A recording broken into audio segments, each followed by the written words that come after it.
오늘 제목을 한번 다 같이 따라해 보겠습니다. 가장 큰 능력. 여기 보시면서 가장 큰 능력. 사람들은 다 큰 능력을 받기를 원하고 그 중에서도 가장 큰 능력을 가졌으면 좋겠습니다. 아마도 오늘 이 빌립보서 4장 13절의 말씀은 대부분의 사람들이 암송하고 있고 좋아하는 그런 구절이라고 생각됩니다. 내게 능력 주시는 자 안에서 내가 모든 것을 할 수 있느니라. 그래서 그 말씀을 좋아해서 암송을 하고 또 액자에 넣어서 걸어서 또 사무실이나 자기 집에 또 공장이나 회사에 붙여 있는 것을 볼 수 있습니다. 왜냐하면 내게 능력 주시는 자 안에서 내가 모든 것을 할 수 있다. 모든 것을 할 수 있으면 좋겠다. 아마도 그런 마음과 그렇게 또 말씀을 보고 묵상하면서 기도하면서 이 말씀을 걸어 놓는 줄로 압니다. 정말로 능력이 없는 것보다는 능력이 있어서 모든 것을 할 수 있으면 너무너무 좋은 일이죠. 사람이 능력이 없는 사람보다 능력 있는 사람들을 원하고 또 능력 있는 사람이 되는 것이 더 귀한 일입니다. 무능한 사람이 되기를 원하는 사람은 아무도 없죠. 자기가 생각하고 계획하는 것들을 어떻게 해서든지 이루는 능력 있는 사람으로 인정받기를 원하고 능력을 갖기를 원합니다. 그런데 인류 역사를 통해서 보면, 특별히 성경의 역사를 통해서 보면 가장 능력 있던 사람이 누구냐?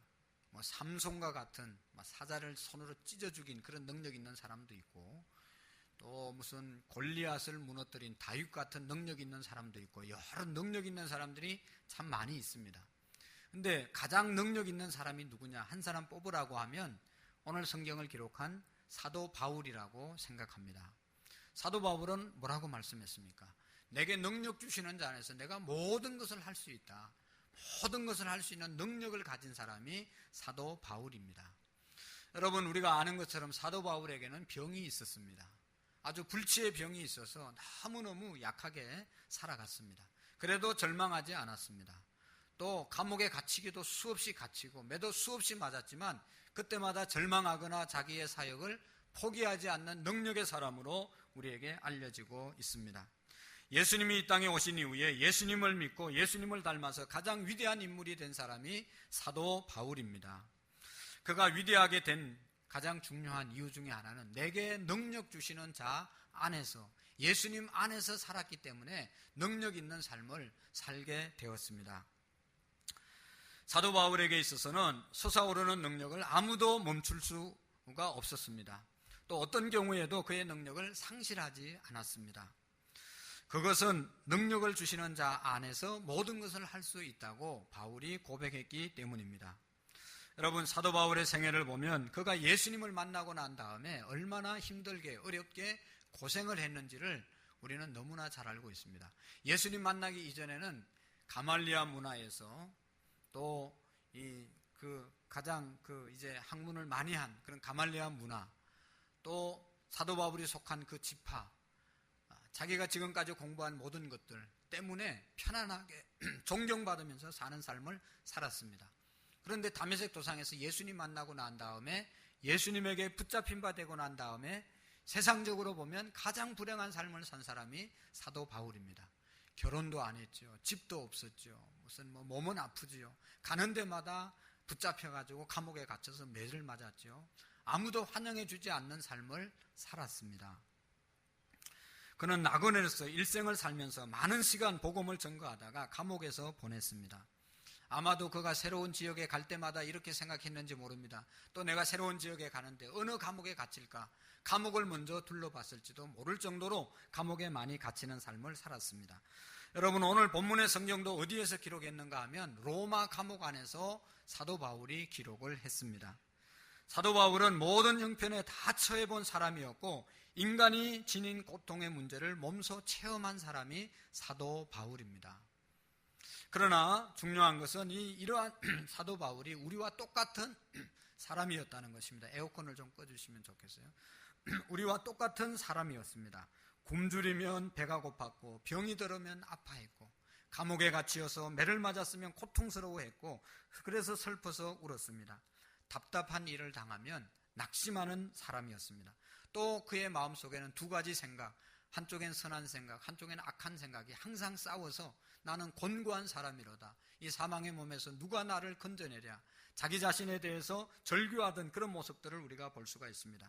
그는 불행한 삶을 맛본 사람이었습니다. 그럼에도 불구하고 그에게는 모든 환경에서 승리할 수 있는 능력이 그에게 있었습니다.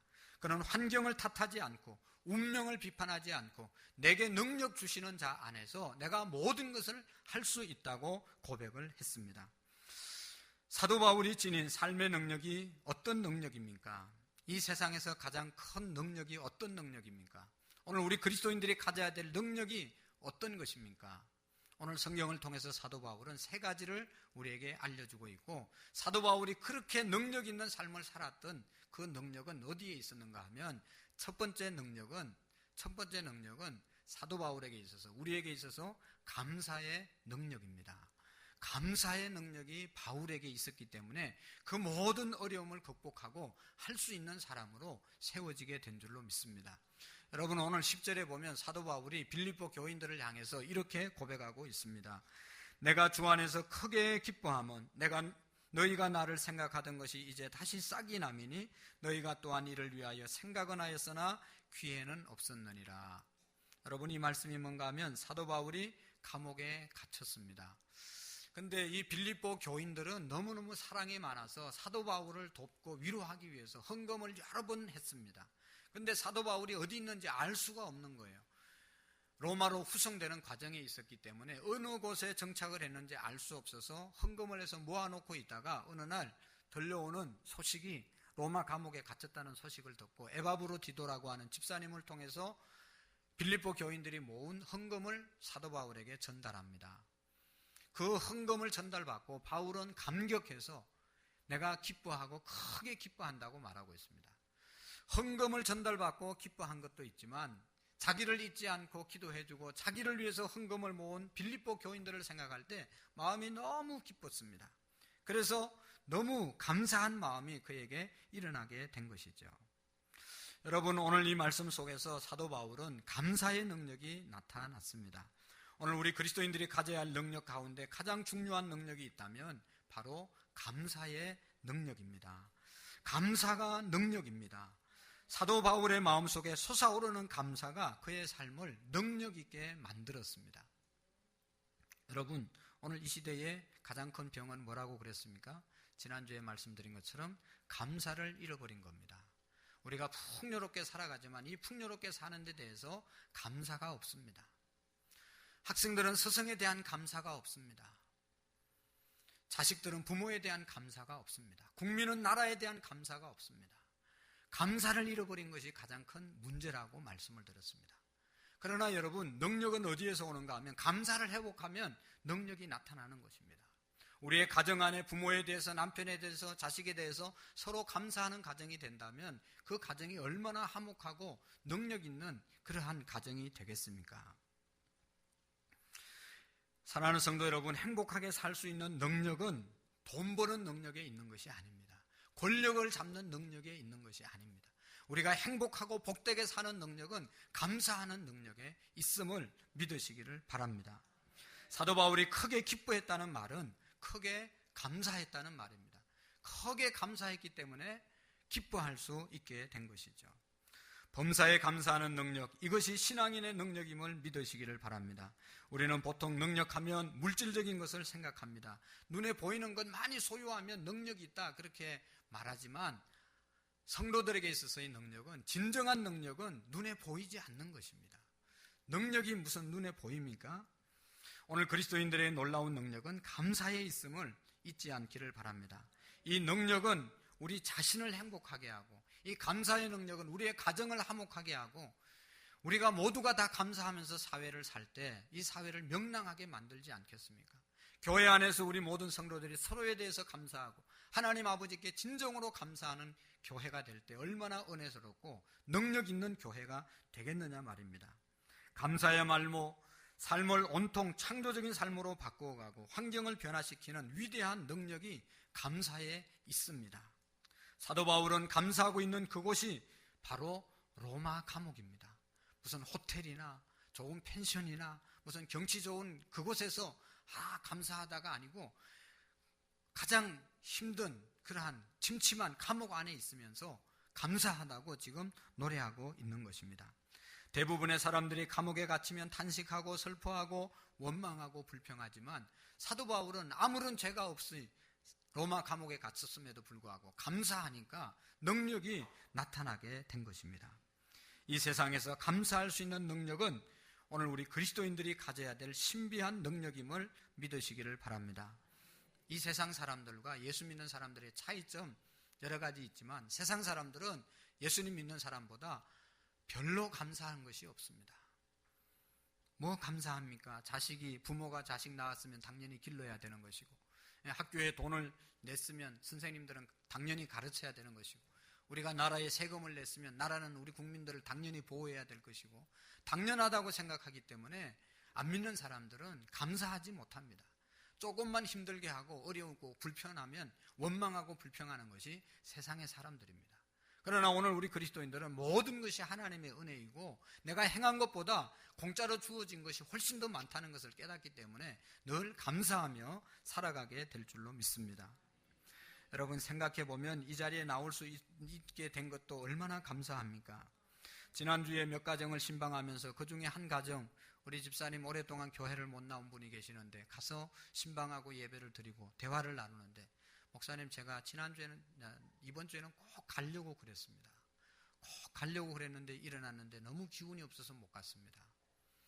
여러분 너무 기운이 없어서 못 온 분도 계시는데 오늘 이 자리에 올라온 것 자체가 얼마나 큰 축복입니까? 수련의 기간이었습니다. 8월 7월 한 달 동안 우리 교회가 20년 동안 21년 동안 수련을 했는데 한 건의 사고도 없이 하나님께서 다 마치게 해주셔서 얼마나 감사한지 모릅니다. 지난주에도 여러분 공주에서 수련회 하다가 차가 돌진해가지고 어떤 아줌마가 운전하다가 사람들이 있는 곳으로 들어와가지고 한 명이 죽고 그 자리에서 수십 명이 다쳐서 병원에 입원한 사건 여러분 보셨잖아요.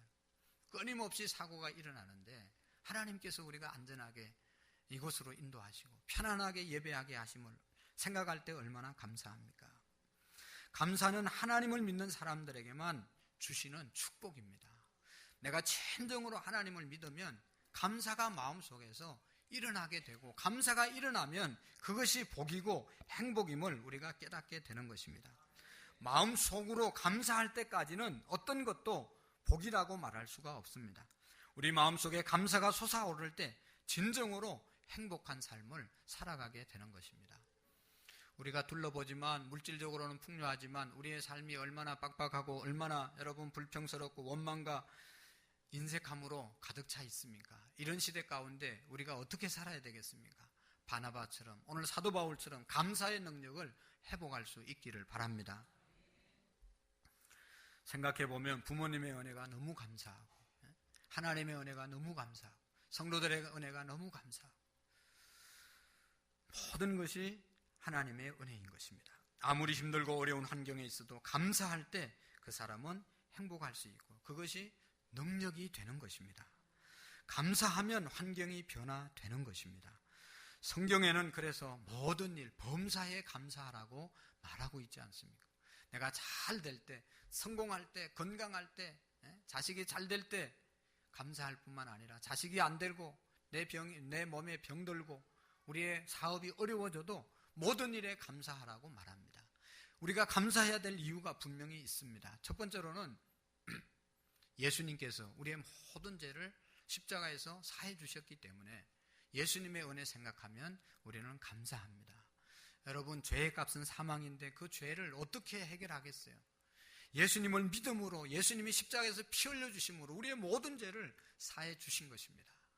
이 사죄의 기쁨을 우리가 생각할 때 우리는 감사할 수밖에 없고 예수님께서 우리를 위해서 부활하시고 성천하셔서 다시 오시겠다고 말씀하시고 하나님 보좌 우편에서 성령을 우리에게 보내셔서 그 성령께서 이 자리에 또 우리의 모든 삶 가운데 우리를 인도하시고 보호해 주시고 지켜주시고 축복해 주시는 그 은혜를 생각할 때 얼마나 감사합니까? 여러분 이 땅이 다가 아니고 우리가 죽어서 가야 될 영원한 하나님 나라를 우리에게 선물로 주신 하나님의 은혜가 있지 않습니까? 이 은혜를 생각하면 우리는 감사하지 않을 수 없습니다. 이 세상의 것이 좀 힘들고 어렵고 불편하더라도 우리는 얼마든지 믿음, 하나님을 생각하면 감사하게 될 줄로 믿습니다. 감사할 때 감사가 가장 큰 능력입니다.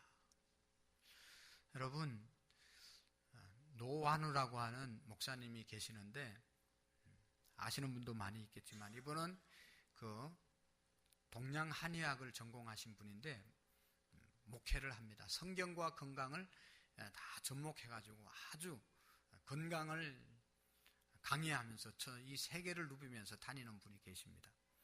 이분의 강의를 들어봤는데요. 사람에게는 병이 없다는 겁니다. 태어날 때 다 건강하게 태어나지 않습니까? 다 건강하게 태어납니다. 그런데 병이라는 것이 살면서 걸리는 것이죠. 왜 살면서 걸리냐? 다 우리 잘못 때문에 걸린다는 겁니다. 그 중에 병들게 하는 가장 중요한 요소가 뭔가 하면 생각이라는 겁니다. 생각이 잘못돼서 병이 걸린다는 겁니다. 습관이 잘못돼서 병이 걸린다는 겁니다. 음식을 잘못 먹어서 병에 걸린다는 겁니다. 그러니까 우리의 생각을 고치고 우리의 습관을 고치고 우리의 음식 문화를 고치고 우리의 자세를 고치면 병이 다 떠나간다는 거예요. 할렐루야. 꾸부정하게 앉아있고 다리를 꼬고 앉아있고 이게 다 우리의 몸을 망가뜨린다는 거예요. 초등학교 때 배웠던 바른 자세로만 살아도 병이 안 온다는 겁니다. 근데 꾸부정하면 계속 이게 오장육부를 짓누르고 있고 이게 힘들게 하잖아요. 그럼 병이 걸리는 거예요. 다리를 꼬면 여기 뭡니까? 전립선하고 이런 것들이 다 나빠진다는 거예요. 그러니까 우리가 바른 자세, 바른 생각, 바른 음식만 먹어도 어떤 병에 걸렸더라도 다 치유가 되고 건강하게 살아갈 수 있다는 거예요. 그리고 가장 중요한 것은 감사하면 우리의 마음속에 우리의 그 인체 속에 T임파구가 하루에도 여러분 500개에서 5000개 이상의 암세포가 계속 일어난다는 거 아시잖아요. 그런데 감사하고 기뻐하면 그 모든 5000개, 500개에서 5000개 이상 매일 생기는 암세포를 다 잡아먹는다는 거예요. 그래서 그 암에 안 걸린다는 것이죠. 그래서 우리가 찬양대원들은 미국에서 발표했잖아요. 찬양대원들은 다른 어떤 사람보다 건강하다는 거예요. 왜냐하면 찬양하면서 기뻐하니까 암세포가 막 일어나도 다 잡아먹잖아요. 기쁨, 세포가 말이죠. 근데 찬양대를 해도 빌빌거리고 찬양을 열심히 해도 병이 안 낫고 이거는 진정으로 기쁨으로 안 한 겁니다. 여러분. 회개해야 돼요. 그러니까 성가대 하는 사람이 아파서 빠졌다. 이게 문제 있는 거예요. 얼마나 기쁘지 않게 찬양을 했으면 노동으로 했으면 병이 들겠어요, 여러분. 근데 하나도 여러분 찬양대 하시는 분이 아픈 사람이 없잖아요. 왜냐하면 아니 찬양을 하는데 기뻐하는데 무슨 병이 오겠어요. 그래서 이분은 다른 게 강의하는 게 아니고 그럼 그렇게 강의하는데 전국 세계를 다니면서 강의를 합니다. 여러분들이 인터넷 열어보시면 그분의 강의를 들으면 너무너무 간단하고 건강하게 사는 방법이 다른 데 있는 게 아니고 바른 삶을 살면 바른 정신을 가지고 살면 다 건강하게 살 수 있다는 거예요. 할렐루야. 감사가 능력임을 믿으시기를 바랍니다. 두 번째 사도 바울이 우리에게 알려주는 능력은 자족하는 능력입니다. 세상의 가장 큰 능력은 자족하는 능력입니다. 내게 지금 있는 것이 만족하다, 자족하고 있는 것이 자족함이 가장 큰 능력인 것입니다. 11절 말씀 보시면 다 같이 시작. 내가 궁핍함으로 말하는 것이 아니니 어떠한 형편에든지 나는 자족하기를 배웠노니. 아멘. 자족하는 것이 능력입니다. 사도 바울이 능력 있게 살았던 삶의 이유는 자족했기 때문에 능력 있게 살았습니다. 우리의 형편이 넉넉하면 축복이고 우리의 형편이 어려우면 불행하고 저주라고 생각하는 것은 잘못된 것입니다. 사도 바울은 어떤 형편에 처하든지 존귀에 처하든지 또 비천에 처하든지 부유하든지 궁핍하든지 내가 일체의 비결을 배웠다고 자족하기를 배웠다고 말씀하고 있습니다. 사도 바울이 디모데전서 6장에 보면 우리가 이 땅에 올 때 아무것도 가지고 온 것이 없음에 또한 아무것도 가지고 가지 못하리니 우리가 먹을 것과 입을 것이 있은저 족한 줄로 알라. 할렐루야. 먹을 것, 입을 것 있으면 족한 줄로 알고 자족하면서 살으라는 것입니다. 여러분, 여호와는 나의 목자시니 내게 부족함이 없으리로다. 여호와는 나의 목자시니 양은 목자를 따라가면 부족함이 없게 됩니다. 목자는 항상 양들을 푸른 초장으로 인도하고 쉴만한 물가로 인도하고 좋은 곳으로 인도하지 사망의 음침한 골짜기로 인도하는 목자가 없습니다. 목자를 따라가면, 목자 안에 거하면 날마다 양은 안전하게 살아갈 수가 있는 것입니다. 사도 바울이 현재 있는 자리는 어디라고요? 감옥이었습니다. 그러나 그는 언제나 기뻐하고 감사했습니다. 하나님의 은혜 속에 감옥에 있었지만 하나님의 은혜 안에서 족했습니다. 그는 굶주림을 하나님의 말씀으로 채웠습니다. 감옥에 들어가도 감옥을 감옥이라고 생각하지 않고 내 주 예수 모신 곳이 초막이나 궁궐이나 그 어디나 하늘나라라고 생각했습니다. 감옥 안에 있으면서도 그곳에 하나님이 함께 하시기 때문에 이곳이 천국이다 생각하고 자족하면서 보낸 사람이 사도 바울입니다. 얼마나 능력이 있습니까? 매를 맞을 때 가시관을 쓰신 예수님을 생각하고 채찍에 맞으시는 예수님을 생각하면서 자기가 돌 맞고 매 맞을 때를 생각하면서 그 생각할 때 자기가 맞을 때 예수님을 생각하면서 다 참고 자족했다는 것입니다. 사도 바울은 그의 삶 전체를 통해서 어떤 형편에 처하든지 자족을 배웠습니다. 그의 자족은 환경에 따른 이 세상의 자족이 아니라 하나님의 은혜로 인한 것입니다. 그리스도인은 하나님의 은혜로만 만족할 수 있습니다. 세상의 것은 가지면 가질수록 만족함이 없다는 것을 우리는 너무나 잘 알고 있습니다. 여러분, 돈을 얼마나 벌으면 돈 많이 벌었다, 이젠 더 이상 안 벌어야 되겠다 말할 수 있겠어요? 만족함이 없는 것이죠. 그래서 세상의 물질은 세상의 소금과 같다, 짠맛과 같다, 그런 이야기를 했지 않습니까? 짠물은 마시면 마실수록 갈증을 가져오고 세상의 것들은 취하면 취할수록 더 가지고 싶은 것이 세상의 물질이고 그것으로는 자족함을 느낄 수가 없다는 겁니다. 하나님의 은혜를 받아야 자족할 수 있는 것입니다. 우리가 세상을 살면서 왜 괴로워하고 힘들어합니까? 상대적인 생각 때문에, 비교의식 때문에 우리가 힘들어하는 거예요. 제가 옷을 입었습니다. 이 옷만 입어도 얼마나 좋은 옷이고 너무너무 행복합니다. 그런데 나보다 더 비싸고 좋은 옷 보면 그때부터 배가 아프기 시작하고 마음이 아파오는 것이 사람의 마음입니다. 왜 그렇습니까? 비교하기 때문에. 우리가 다 집에서 잠자고 나왔습니다. 다 집이 있습니다. 그 알 처소가 있습니다. 근데 우리 집보다 더 좋은 집 갔다 오면 배 아파합니다. 집을 뭐 넓혀가야 되니 뭐 어쩌니 뭐 새 아파트로 어쩌고 불행해지는 겁니다. 자족함을 우리가 가져야 되는 것이죠. 우리가 다 직장을 가지고 일생 동안 회사 생활하고 또 사업을 하면서 일하면서 살아갑니다. 만족하지 않습니까? 진급해야 되고 더 좋은 직장에서 일해야 되고 이런 생각을 하는 순간부터 지금 일하고 있는 직장과 삶이 만족을 느끼지 못한다는 겁니다. 불행해진다는 것입니다. 상대적인 생각을 하기 때문입니다. 여러분, 야곱은 얼마나 많은 축복을 받기를 사모하고 또 축복을 받았습니까? 야곱이 자기 형을 속였습니다. 장자의 명분을 샀습니다. 그래도 만족이 없었어요. 아버지를 속였습니다. 아버지 가진 모든 재산 자기가 다 속여서 빼앗았습니다. 외삼촌 집으로 도망갔습니다. 외삼촌 집에 많은 재산이 있었잖아요. 그 재산을 다 자기 것으로 만들었어요. 만족함이 없었습니다. 야복 강가에서 하나님 만나고 환도뼈를 하나님이 내려치시잖아요. 그리고 절개됩니다. 그리고 하나님을 대면합니다.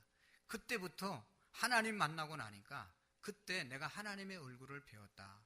하나님 만나고 나니까 새로운 인생으로 바뀌어지고 하나님 만나니까 만족한 삶을 살아가게 된 것입니다.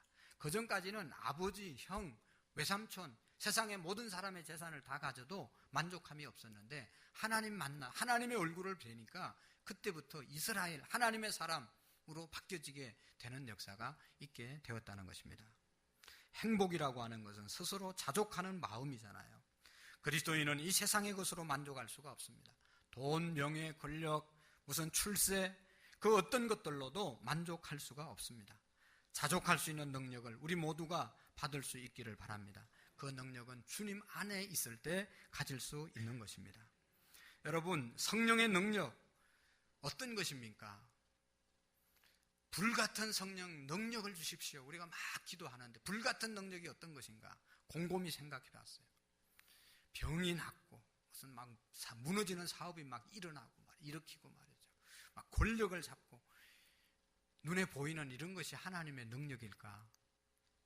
그런 것이 하나님의 능력이라고 생각하는 잘못된 그리스도인들이 얼마나 많은지 모릅니다. 이 잘못된 기독교의 허상에서 우리가 벗어나야 됩니다. 그런 것이 하나님의 능력이 아니라 오늘 내가 지금 처해 있는 이 환경 속에서 자족하는 마음으로 감사하는 마음으로 살아가는 것이 하나님이 주신 능력의 사람임을 믿으시기를 바랍니다. 여러분 막 세상을 들었다 놨다 안 해도 그런 능력을 주시는 것이 아니라 지금 내가 사도 바울처럼 감옥에 있어도 감사하면서 살아갈 수 있는, 자족하면서 살아갈 수 있는 것이 하나님이 우리에게 주신 능력입니다. 바울은 집이 없었습니다. 사도 바울은 집이 없었습니다. 그러나 우리는 집이 있지 않습니까? 사도 바울은 자동차가 없었습니다. 우리는 자동차가 있지 않습니까? 사도 바울은 천막을 지면서 선교를 했습니다. 우리는 그 많은 재산을 가지고도 한 번도 선교에 대해서 우리가 마음껏 물질을 들여보지 못하지 않았습니까? 바울에 비하면 우리 모두는 다 부자입니다. 그런데 왜 부자로 살면서도 넉넉하게 살면서도 감사가 없고 행복하지 못할까? 그 이유가 어디에 있습니까? 자족하는 마음이 없기 때문입니다. 자족의 능력을 받지 못했기 때문입니다. 아까도 얘기했지만 아무것도 가지고 온 것이 없으니 갈 때도 아무것도 가져가지 못할지니 오늘 먹고 입는 것 때문에 감사하고 자족하는 마음을 우리가 가질 수 있기를 원합니다. 자족하는 마음, 이것이 바울이 우리에게 말하는 능력입니다. 세 번째 능력은 창조의 능력입니다. 12절의 말씀에 보시면 이렇게 말씀하고 있습니다. 내가 비천에 처할 줄도 알고 풍부에 처할 줄도 알아. 모든 일에 배부르며 배고픔과 풍부와 궁핍에도 일체의 비결을 배웠노라. 일체의 비결을 배웠노라. 이게 뭔가 하면 창조의 능력을 가졌다는 겁니다. 다 같이 일체의 비결을 배웠노라. 일체의 비결을 배웠노라. 일체의 비결을 배운 것이 창조적인 능력입니다. 여러분 보세요. 사도 바울은 비천하게도 살았고 풍부하게도 살아보았습니다. 배부를 때도 있었고 배고플 때도 있었습니다. 좋은 환경에서 살 때도 있었고 감옥에 갇혀서 살 때도 있었습니다. 그러나 그럴 때마다 그냥 일체의 비결을 배워서 요동함이 없는 삶을 살았습니다. 이것이 창조적인 삶이 아니겠습니까? 어떤 환경에서든지 그 환경을 변화시키는 능력, 이것이 바로 일체의 삶의 비결입니다. 우리 가운데, 우리 주변에 보면 이런 사람들이 있습니다. 가난할 때는 예수님을 잘 믿습니다. 열심히 하나님 앞에 나와서 새벽에도 기도하고 저녁에도 나와서 기도하고 여러 가지로 늘 하나님 중심으로 사는 것처럼 보여집니다. 근데 부자 되면 갈 데도 많고 또 만나는 사람도 많고 뭐 어쩌고 저쩌고 해가지고 신앙을, 하나님을, 교회를 멀리하는 사람들이 있습니다. 이 사람은 일체의 비결을 배운 것이 아니죠. 가난할 때는 하나님 잘 섬기다가 부유해지면 하나님 떠나는 사람은 일체의 비결을 배운 사람이 아닙니다. 없을 때는 겸손하게 하나님 잘 섬기다가 있으면 교만해지는 사람은 가난할 때는 하나님 섬길 줄 알았지만 부유해지고 난 다음에 하나님 섬기는 법을 모르는 사람입니다.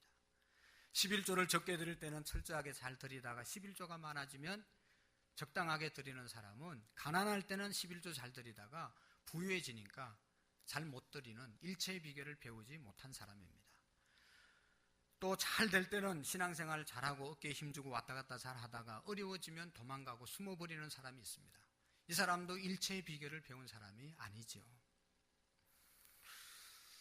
어떤 형편에 처하든지 일체의 비결, 삶의 비결을 우리가 가져야 합니다. 우리가 아는 욥이라는 사람은 잘 될 때뿐만 아니라 없어졌을 때도 뭐라고 말씀합니까? 이 욥이 말합니다. 어려운 환경에 빠졌을 때도 취하신 자도 여호와시오 또 가져가시는 분도 여호와시니 여호와의 이름이 찬송을 받으실지어다. 하나님을 향해서 찬송하는 것을 볼 수가 있습니다. 여러분, 어려운 일을 당할 때 족한 은혜를 주셨네. 늘 이런 마음을 우리가 가져야 될 줄로 압니다. 왜 저 화면을 계속 띄워놨는지 우리가 한번 읽어보게 되겠어요. 12절 말씀, 일체의 비결을 배웠다. 다 띄워주세요. 다 같이. 방송실, 시작. 나는 비천에 처할 줄도 알고 풍부에 처할 줄도 알아. 모든 일 곧 배부름과 배고픔과 풍부와 궁핍에도 처할 줄 아는 일체의 비결을 배웠노라. 아멘. 자, 여러분 보세요. 요셉이라는 사람이 아버지하고 함께 있을 때는 아버지에게 사랑을 받았습니다. 아버지의 인정을 받았습니다. 아버지에게 순종해서 아버지의 마음을 받았습니다. 형제들의 미움을 받아서 애굽의 보디발의 집에 종살이를 하게 됩니다. 종살이를 하지만 거기서 얼마나 성실하게 부지런하게 열심히 일했으면 주인에게 인정을 받아서 그 집의 모든 열쇠를 맡기고 모든 것을 네가 관리해라 위임 받았습니다. 감옥에 갇힙니다. 억울한 일로 감옥에 갇히잖아요. 누명을 쓰고. 그래도 감옥 안에서도 감옥 안에 있는 사람들을 얼마나 잘 보살피고 감옥 생활을 잘해서 그 지키고 있는 시위대장이 요셉을 인정합니다. 감옥에서 네가 다 관리해라. 또 감옥에서 인정받지 않습니까? 애굽의 총리가 되잖아요. 애굽의 총리가 되고 난 다음에도 얼마나 열심히 나라를 잘 섬겼는지 바로 왕이 다 맡깁니다. 요셉은 아버지한테 있을 때나 종으로 팔려갔을 때나 감옥 안에 갔을 때나 총리가 됐을 때 시종여일하게 일체의 비결을 배우고 살아간 사람입니다. 환경이 변했다고 자기 자신이 변하는 그런 삶을 살지 않았다는 겁니다. 그게 뭔가 하면 창조적으로 그 환경에 적응해서 사는 것이죠. 제가 볼 때 능력이라고 하는 것은 여러분 적응하는 것이 능력입니다. 어떤 사람은 적응을 잘 못하는 거예요. 적응을 잘 못하면 능력이 없는 것이죠. 더운 날씨에도 적응하고 추운 날씨에도 적응하고 뭐 사람들이 좀 못 살게 굴어도 거기에 적응하고 또 잘해줘도 잘 적응하고 모든 것에 적응을 잘하는 것이 그 사람의 능력입니다. 그 적응이라는 건 일체의 비결을 배우는 것이죠. 반찬이 나왔는데 자기 입맛에 나오는 것만 날마다 먹는 사람 어떻게 자기 입맛에 늘 맞는 것만 나오겠어요? 안 맞아도 그냥 먹어야죠. 맨날 우리가 어떤 환경에서든지 일체의 비결을 배워야 된다는 것이죠. 어떤 환경에서든지 최선을 다했기 때문에 애굽에 가서도 총리가 된 줄로 믿습니다. 요셉이 그런 말을 합니다. 형제들을 만나서 당신이 나를 해하려고 했지만 하나님께서 우리 모두를 구원하려고 나를 먼저 당신들 앞서 이곳에 보냈습니다. 형님들 나를 판 것으로 인해서 두려워하지 마십시오. 그렇게 형님들을 위로하지 않습니까? 일체의 비결을 배웠잖아요. 지난주에 신방하면서 제가 참 우리 성도님 가정에 너무너무 훌륭한 가정을 신방했는데 아기를 셋 키우는 어린아이들 다 초등학교도 안 들어간 어린 새 꼬마를 키우면서 집을 얼마나 깨끗하게 치워놓고 아이들을 얼마나 잘 키우는지 그리고 집안에 화초가 곳곳에 다 널려 있습니다. 아니 어떤 사람은 애가 없어도 집안이 막 엉망진창이고 하나 둘 키우면 그냥 뭐 애 때문에 핑계를 대고 그냥 얼마나 집안이 거시기한데 이 집안은 깨끗한 거예요. 그래서 요즘 보기 드문 그런 자매여서 제가 너무 감사하고 감동을 받아서 어떻게 그렇게 애 새 키우기도 이 한여름에 더운데 화초까지 키우면서 그렇게 깨끗하게 잘 사냐 물어봤어요. 그러니까 목사님 저는 애기 키우면서 받는 스트레스를 화초 키우면서 다 풀고 화초하고 이야기도 하고 화초를 가꾸면서 너무너무 좋다는 거예요. 그리고 자기 집만 가꾸는 게 아니라 자기처럼 애들 키우면서 힘들어하는 그 카페 동료들에게 화초 키우는 방법도 또 가르쳐 준대요. 이렇게 하고. 그러니까 화초 키우면서 물 주면서 화초하고 대화하고 애들한테 받았던 스트레스를 다 이렇게 대화하면서 푼다는 겁니다. 요즘 화초 치유라고 하는 것도 화초 치유하는 강사도 있어요. 근데 그분이 강사예요, 내가 볼 때는. 이게. 여러분, 환경이 문제가 아니잖아요. 애들 새 키워도 얼마든지 깨끗하게 다른 화초 키우면서 다 살더라니까. 일체의 비결을 배운 사람입니다. 우리는 사방으로 우겨싸움을 당할 때가 있습니다. 답답한 일을 당할 때가 있습니다. 핍박을 당할 때가 있습니다. 거꾸로 뜨림을 당할 때가 있습니다. 이제는 끝났다고 생각할 때가 있습니다. 그러나 우리는 결코 낙심하지 말고 그 환경 속에서 창조적인 존재로 우리의 자신을 만들어갈 수 있기를 바랍니다. 미국의 유명한 나인홀던 이브라고 하는 목사님이 썼던 기도문 여러분 잘 아시는 게 있습니다. 주여 고칠 수 없는 것은 받아들일 수 있는 마음의 평온함을 주시고 내가 고칠 수 있는 것은 고칠 수 있는 용기와 도전할 수 있는 힘을 주시고 고칠 수 없는 것과 고칠 수 있는 것을 분별할 수 있는 지혜를 주시옵소서. 여러분 아무리 기도하고 힘쓰고 애써도 안 되는 것 있어요. 안 되는 것은 내가 받아들일 수 있는 지혜를 달라고 평온함을 달라고 기도하는 겁니다. 아무리 기도해도 안 되는 것 여러분 날씨는 우리 마음대로 하는 게 아닙니다. 하나님 수련회 야유회 가는데 좋은 날씨 주십시오. 열심히 기도했어도 비 오면 할렐루야 비가 오는구나 받아들여야 되는 거예요. 하나님이 주신 날씨입니다. 비바람이 치고 눈보라가 치면 그날 하나님이 주셨구나 그날을 받아들이는 겁니다. 그 날씨에 대해서 우리가 가타부타 어떻게 할 수가 없는 거예요.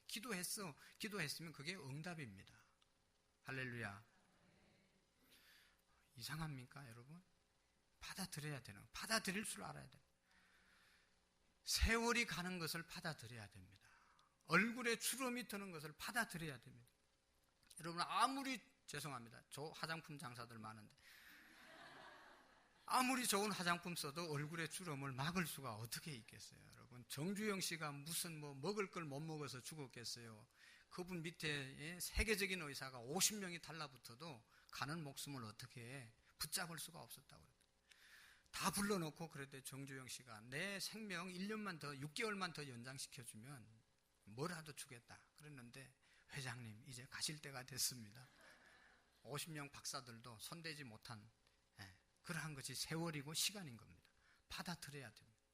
얼굴에 주름 받아들여야 되는 것. 기운이 빠지는 것 받아들여야 됩니다. 내가 아무리 열심히 노력해도요 여러분 한순간에 무너지는 겁니다. 어떤 사람은 얼굴을 팽팽하게 하려고 계속 수술을 했더만은 여기에 뭐가 하나 생겼대. 배꼽이 이까지 올라와가지고 얼마나 여러분 추한 겁니까? 늙음을 우리가 받아들여야 됩니다. 나이가 드는 것, 세월이 가는 것 받아들여야 됩니다. 또 한 가지 우리가 받아들여야 될 것이 있는데 과거의 사건은 받아들여야 됩니다. 과거에 지난 것 어떡하겠어요? 받아들여야 되는 겁니다. 사람들이 상처, 시험 받는데 세 종류의 상처가 있고 시험이 있습니다. 이 시험이라는 말은 화살을 쐈을 때 102m 전방에서 화살을 쐈을 때 맞아서 쓰러지는 것이 상처라는 겁니다. 시험이라는 겁니다. 여러분 120m 저 전방에서 화살을 쐈는데 맞는 것은 참 기적이에요. 그죠?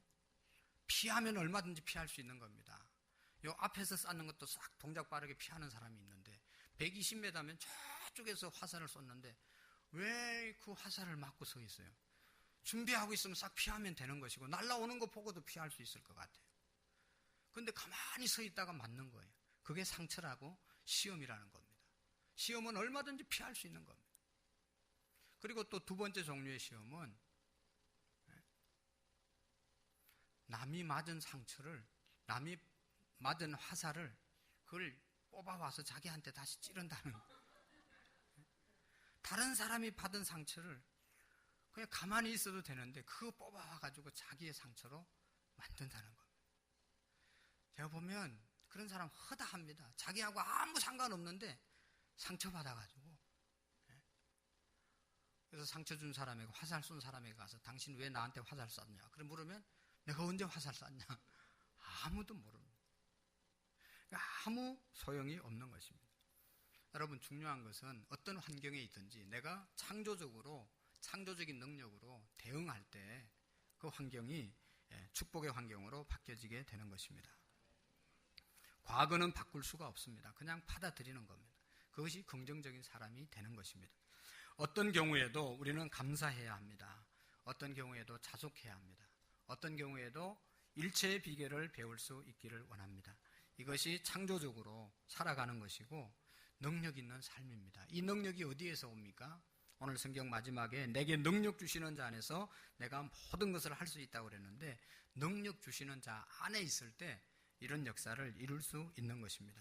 능력 주시는 자가 누굽니까? 예수님이십니다.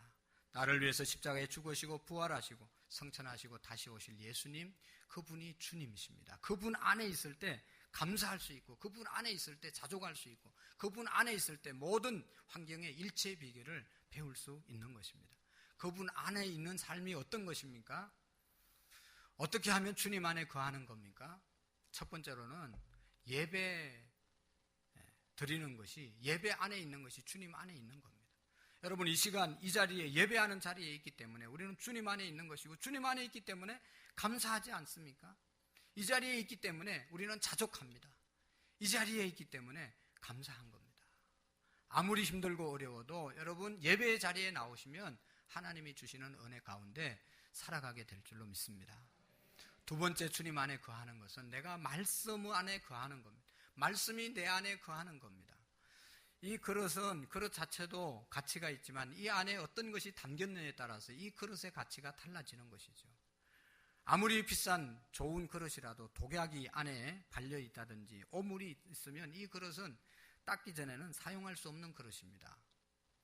그러나 이 안에, 이 컵이지만 비록 이 안에 황금, 금덩어리를 담았다면 이건 너무너무 비싼 그릇이 되고 소중하게 취급을 받는 것입니다. 오늘 우리 사람이 마찬가지입니다. 우리가 하나님의 거룩한 말씀을 담고 그 말씀대로 사는 사람은 존귀한 삶을, 인정받는 삶을, 대접받는 삶을 살 것이고, 내가 아무리 멀쩡하게 생겼어도 온갖 추잡한 생각으로 가득 채워서 살아가면 나는 천한 대접을 받을 수밖에 없는 것입니다. 천한 인간이 되는 것입니다. 거룩한 하나님의 말씀을 담고 거룩한 하나님의 말씀 가운데 거하는 삶을 살 때 우리는 거룩한 사람이 되는 줄로 믿습니다. 기도의 삶이 주님 안에 거하는 삶입니다. 우리의 마음과 생각을 지키시는 하나님께 날마다 구하면서 살아가게 될 때 우리는 주님 안에 거하게 되고, 기도하는 자가 감사할 수 있고, 기도하는 자가 자족할 수 있고, 기도하는 자가 만족한 일체의 비결을 누리며 살아가게 될 줄로 믿습니다. 바라기는 이제 여러분 한더위가 꺾인 것 같지 않습니까? 이제 벌써 8월 이제 다 지나가고 있습니다. 그동안도 열심히 신앙생활 했고, 또 혹시 흐트러졌던 그런 신앙의 모습이 있으면 이제 새롭게 기도하면서 제단을 쌓으면서 회복할 수 있기를 바랍니다. 그래서 자족하고 감사하고, 그래서 큰 능력의 사람들이 될 수 있기를 원합니다. 기도하겠습니다. 우리 다 같이 한번 기도하기를 원합니다. 말씀을 들으면서 하나님, 우리에게 큰 능력을 주시되 감사할 수 있는 능력을 주시옵소서, 자족할 수 있는 능력을 주시옵소서, 창조적인 능력, 어떤 환경에 처하든지 그 환경을 우리가 지배하면서 바꾸어가면서 살아갈 수 있도록 도와주시옵소서. 우리 하나님 앞에 함께 기도하겠습니다. 살아계신 하나님 아버지, 감사와 찬양과 영광을 주님께 올려드립니다. 하나님 아버지, 이 시간도 주님 앞에 기도하옵기는 하나님 아버지, 나의 삶이 하나님 앞에 늘 기도하는 삶이 되기를 원합니다. 말씀 안에 거하는 삶이 되기를 원합니다. 예수님 예배하는 삶을 살아갈 수 있도록 도와주셔서 하나님 아버지, 가장 큰 능력을 소유하며 살아갈 수 있도록 도와주시옵소서. 하나님 인도하여 주시옵소서. 주님 도와주시옵소서. 하나님 우리의 삶 가운데 날마다 주님 안에서 승리하는 삶을 살아갈 수 있도록 도와주옵소서. 하나님 아버지, 하나님 무너진 우리의 신앙의 재단을 수축하게 하시고 다시 한번 바로 세워갈 수 있도록 하나님 도와주옵소서. 하나님 역사하여 주옵소서. 사도 바울처럼 능력의 사람으로 살게 해 주옵소서. 예수님의 이름으로 감사하며 기도하옵나이다. 아멘. 내게 능력 주시는 자 안에서 내가 모든 것을 할 수 있느니라고 고백했던 사도 바울의 능력이 우리의 삶이 될 수 있도록 도와주옵소서. 무엇보다도 우리도 감사의 능력이 있게 하시고 자족하는 능력이 있게 해 주시옵시고 일체의 비결을 배우는 우리의 믿음이 되게 해 주옵소서. 그래서 하나님, 할 수 있거든이 무슨 말이냐, 믿는 자에게 능히 하지 못할 일이 없다고 말씀하신 주님의 능력을 우리가 행하면서 살아갈 수 있도록 도와주옵소서. 날마다 주님 안에 거하는 우리의 삶이 되기를 원합니다. 경건한 예배의 생활을 회복할 수 있도록 도와주옵소서. 우리 교회가 예배에 집중할 수 있게 하시고 무엇보다도 예배당, 하나님 앞에 예배하는 교회가 될 수 있도록 도와주옵소서. 하나님, 그러므로 주님을 감동시키며 주님께 축복받는 믿음의 사람들 다 되게 해 주옵소서. 이 시간도 하나님 앞에 예물을 드립니다. 하나님, 아까움이나 인색한 마음으로 드리는 자가 없게 하시고 다 기쁜 마음으로 하나님의 은혜에 감사하는 마음으로 풍성하게 드릴 수 있는 시간이 되게 해 주옵소서. 예수님 이름으로 기도하옵나이다. 아멘.